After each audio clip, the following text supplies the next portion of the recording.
Ladies and gentlemen, family and friends, scholars and dignitaries, welcome to another episode. Welcome to my world.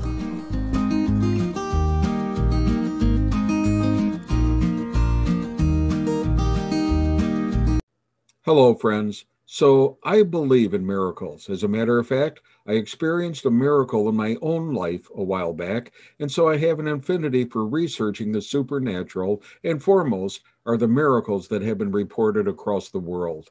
And as I've said before, there are so many of these that one has to conclude that there is a higher power, that there is God Himself providing these miracles for His people, especially those who live in deep faith and give constant praise and adoration. Anyway, here is a story that has captivated the hearts and minds of countless Christians. This is a miracle that's happened at the same time, in the same manner, on the same spot, century after century after century, and there is substantial evidence supporting the annual event. So this is called Holy Fire. It is a real happening, but remains a phenomenon that has never been fully explained.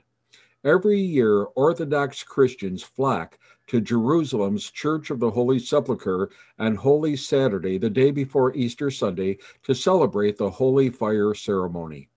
The temple itself was built on the spot where Jesus was crucified and buried, and it is believed where he also ascended into heaven.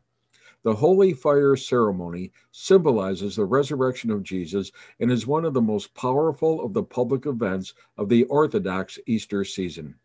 The miracle of the Holy Fire is an annual event that was first recorded by a French monk in the year 876, and for more than 1,000 years, Christians have celebrated the Holy Fire ceremony in Jerusalem. The Greek Orthodox Patriarch of Jerusalem has the honor to receive this holy light in the very tomb of Christ, and then brings it out of the tomb to the faithful. The Holy Fire ceremony is held every year, starting about 11 a.m., with a series of prayers leading up to the miraculous appearance of the Holy Fire. The Patriarch goes into a small chapel in the Holy Sepulcher alone, holding 2 candle bundles. Each bundle is actually 33 candles, signifying the years that Christ lived. During this time, a bright, burning blue light is said to emit from the tomb of Jesus where he was buried on Good Friday, rising up from the marble slab that covers the stone bed believed to be the one that held the body of Jesus. It is said that the entire church is filled with an infinite light, and while many light their candles from this holy fire, just as often it is said to jump spontaneously to other candles, lighting them unprompted.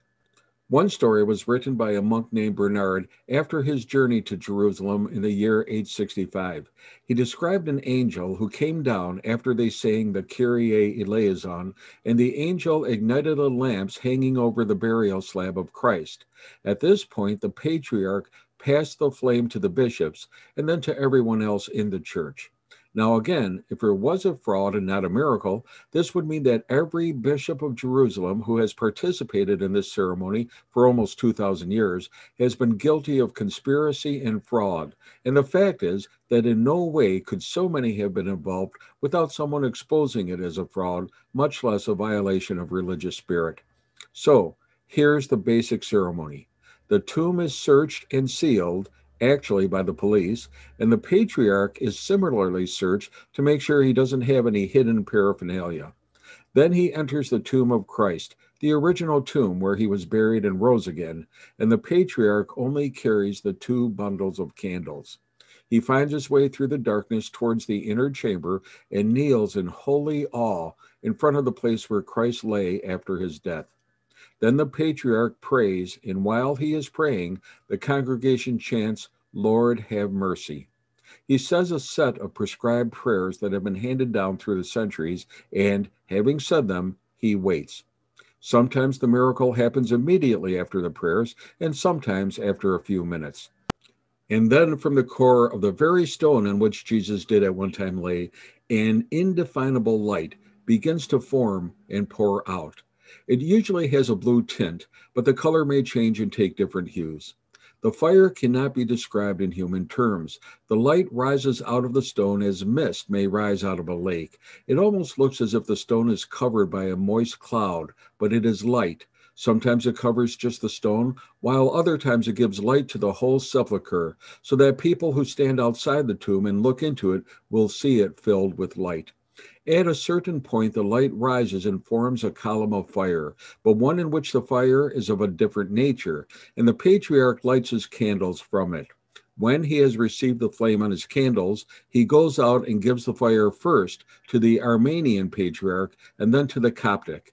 Then he gives the flame to all present in the church.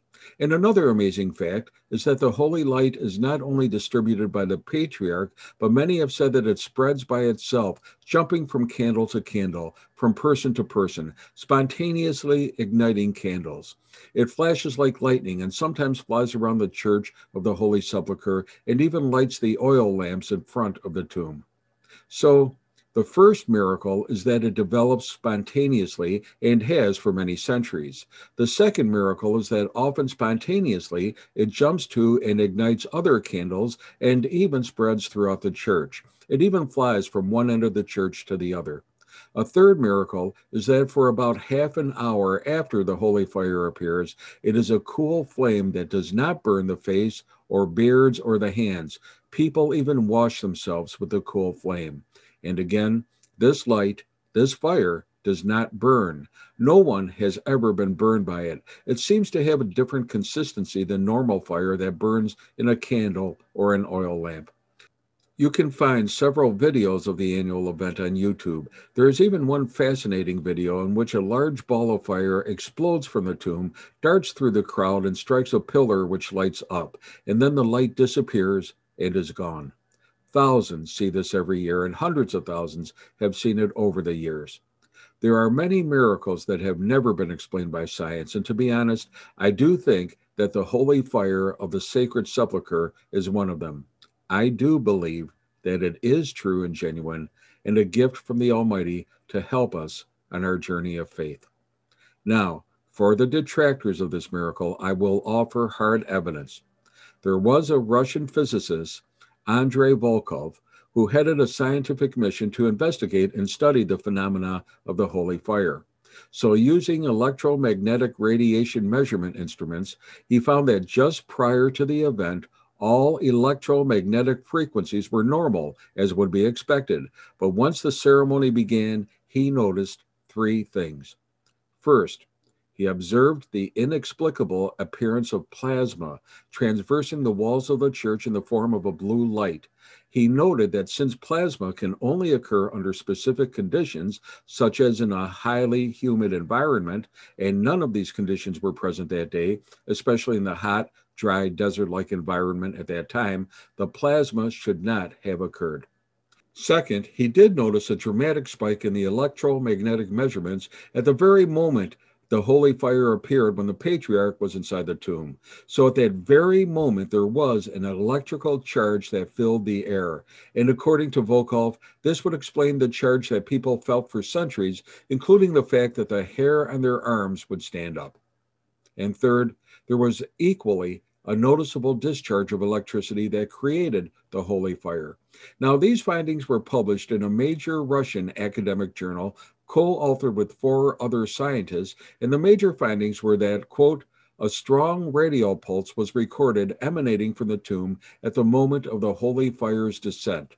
We have come closer to describing this event as something majestic for all Christians, as we found further evidence that the miracle of the holy fire is an actual occurrence and not a hoax or a fraud, as some would like to believe. In other words, these scientists concur that an inexplicable plasma filled the church and resulted in an observable electromagnetic spike, which emanated from the very tomb in which the patriarch was praying at the time of the appearance of the holy fire. So, at this point, I have to say that there has now been substantial scientific evidence presented that corroborates this as an authentic miracle and one which takes place every year. And now I will add this to my list of some 15 proven miracles that go to show not just the existence of God, but the love, the mercy, and the hope of God. And as with any other special sacramentals of the church, holy water, holy oil, and blessed salt, here too is another grace. This is the story of the holy fire. Hey, Be safe, be well, and keep the faith, and may God bless.